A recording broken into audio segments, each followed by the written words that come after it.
We decided when we started to make wine, and we quickly learned that it's nothing about the numbers. It's about what Mother Nature gives you.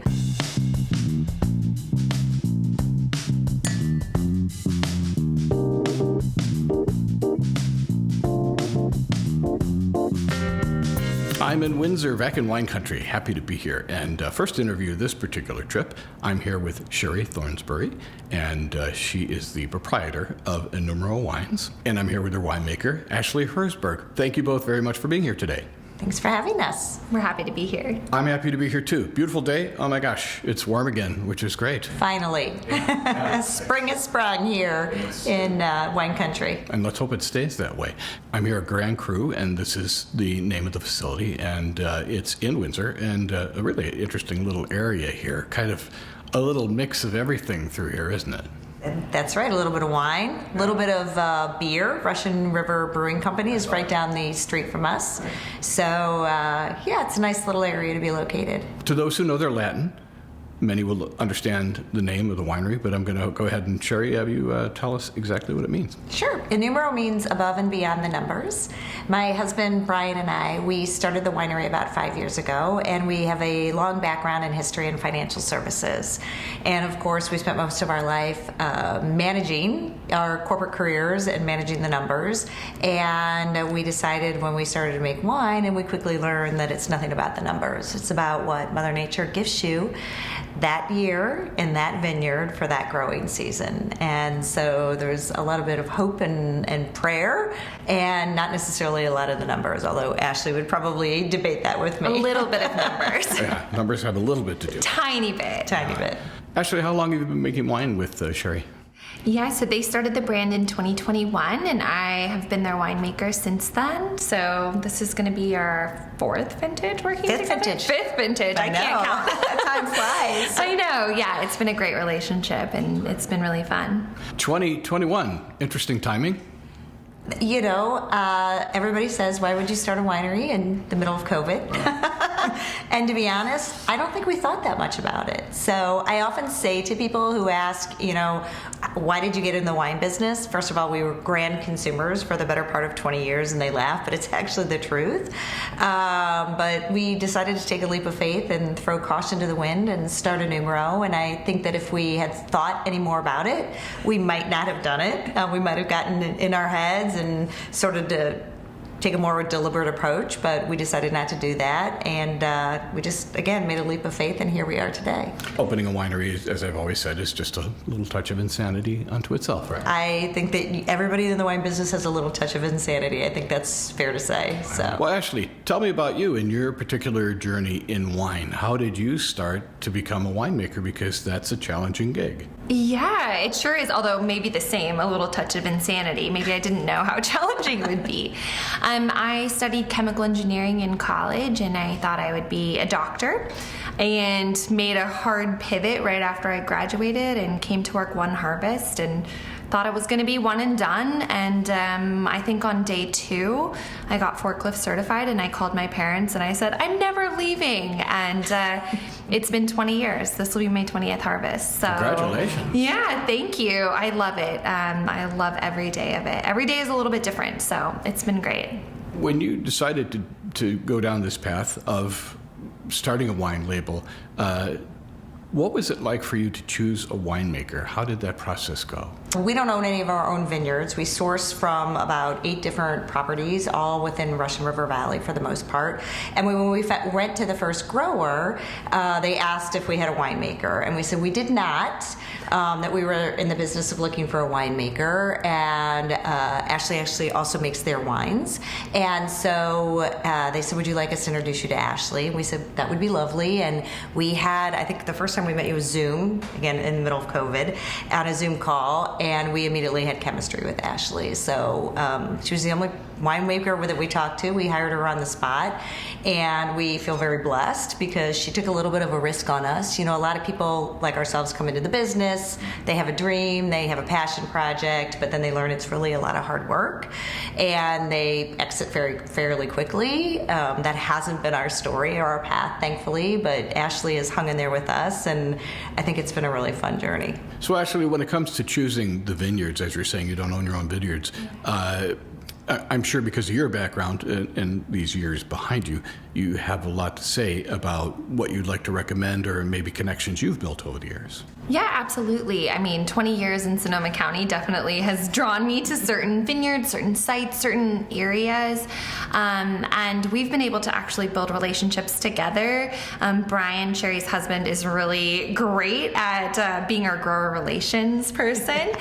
So yeah, we've been able to source from an amazing array of vineyards that, for a young brand, that access doesn't really happen as often as it should, I think. So we've been really lucky, and I have gotten to work with really great fruits. Are primarily the vineyards in this direct area, or they're from different parts of Sonoma? Where They're primarily almost all in Russian River Valley, but different neighborhoods in Russian River Valley. And I mean, hats off, and we joke, but Brian really is in charge of grower relations. He is. I mean, he's done a phenomenal job of getting us into some vineyards that are very well known. We do quite a bit of sourcing out of Green Valley, Russian River Valley, and we have a very solid relationship with Amy and Charlie Chenoweth, who own and manage some of those vineyards, and again, some very well-known names. It's also particularly interesting for us because our philosophy is single vineyard, single clone, and we take only 2 tons from each of the vineyards that we source from. And so when you go in there and you're smaller and you're like, I want 2 tons and I only want this 1 clone. And by the way, could I have these specific rows? Because we take Ashley in and she's like, okay, but we want over here. Very specific. That's right. And we manage to be able to get that accommodated as a small producer. I think we've done a phenomenal job. Hats off to Brian again for doing that for us. But I also think, and we always promise our growers, is that we promise them that we will give them the best representation of that clone and that vineyard and what we produce and bottle. And because we've been so fortunate to have some really nice reviews and scores on the wines, and of course all of the labels for the most part carry the vineyard designate, I think we've done justice to what they do in the vineyard. We have a strong belief that everything begins in the vineyard, right? And quality grapes and quality vineyards, you can't overrate that. Your criteria for a vineyard that you would like to pick from, or maybe one you haven't gotten yet, what is it that attracts you to it? I love that question, actually. So, I mean, it can be a few things. So sometimes we start with a vision, like, we want more of like a coastal Chardonnay or a coastal Pinot, or we want something that has maybe like a little bit more like minerality to it. And then I'm looking for a specific soil site, or maybe we're looking for a specific clone, like a Calera clone or something like that. But oftentimes I get to the site and you can just see it. You can see if the farming's been managed well, how the vineyard has been pruned. We have walked into vineyards to see them, and there's so many cuts on the vineyard from pruning, and you can tell that it just wasn't managed well for a long time. And over time, that's a lot of struggle. That's a lot of tissue damage in the vine, and you can translate that into the wine in like kind of a like not delicious way. So it's a combination of a lot of factors, but when we walk into a vineyard where like everything just clicks and it's the right clone, the right site, the right, wind coming off of the hills or off of the coastline, you can really just feel it. And that's when I know that we're going to be able to make the best wine. But there's also the partnership with the grape grower, because, you can have a beautiful site, but if you don't have that partnership where the grape grower really also wants the best for the wines and the best for the vineyards, then you kind of lose out on that. So it's a lot of factors. And I think that we do a good job of making sure that all of those are translated into our final wines. But yeah, it starts with our vineyard partners and vineyard selections for sure. Do you have I don't know if I call it a protocol, when you approach a vineyard and you want to work with them? Do you say, this is how I want to be part of this? I want to be very hands-on. I mean, I know some vineyard managers sort of are very protective, shall we say. But how does that work for you? Vineyard managers can be very specific, but I think it's a partnership that builds over time. If we're going to work with a vineyard, probably I know them or I know of them. I know of their grape growing style. So for the first vintage, it's kind of like maybe not hands off, but like really seeing what they can do and working together, asking a lot of questions like why are they doing certain things? Why are they pruning this way? Why are they choosing to not drop fruit or to drop fruit? From there, it's really deep diving. So I have a gentler approach. I'm not an aggressive person as a winemaker, so not going in there and demanding that everything be done to my specifications, but really having those conversations over time, making sure that the work is done how we want to make the wines that we want, but also letting them taste and saying like, this is what, was translated into the wine, and this is why I want to work with, this amount of fruit on the vines, or these rows, or whatever it might be, or why I wanted to pick earlier or later. So it's a lot of conversations, but I think it's a partnership. Like we all feel very in it together, and I never feel like it's me and my winemaking like against the grape grower, and I think our partners really feel that as well. Yeah, no, I would, and I appreciate you reinforcing the whole partnership piece of it. Mm-hmm. That's really important to Brian and I, because while some wineries have a model of, I'm going to look at different vineyards every year, I'm going to make the a bunch of small lots, that really isn't our model. Our model is we want long-term contracts.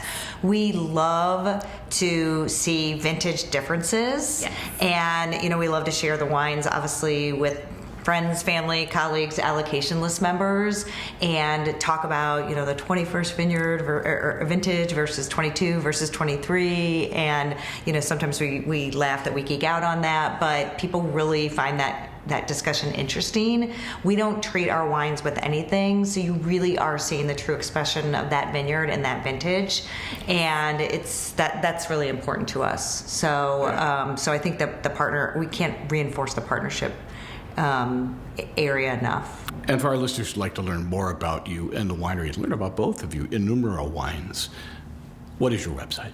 Our website is innumerowines.com, and you can sign up for our allocation list. No obligation to buy, but then you can follow our journey, and you will get a reach out, and it will be from myself. So, and like I said before, we don't have any staff, so I'll get to know you right away and what your preferences are. And we're here to help assist and host you and do whatever we can to help you wherever you are in your wine journey.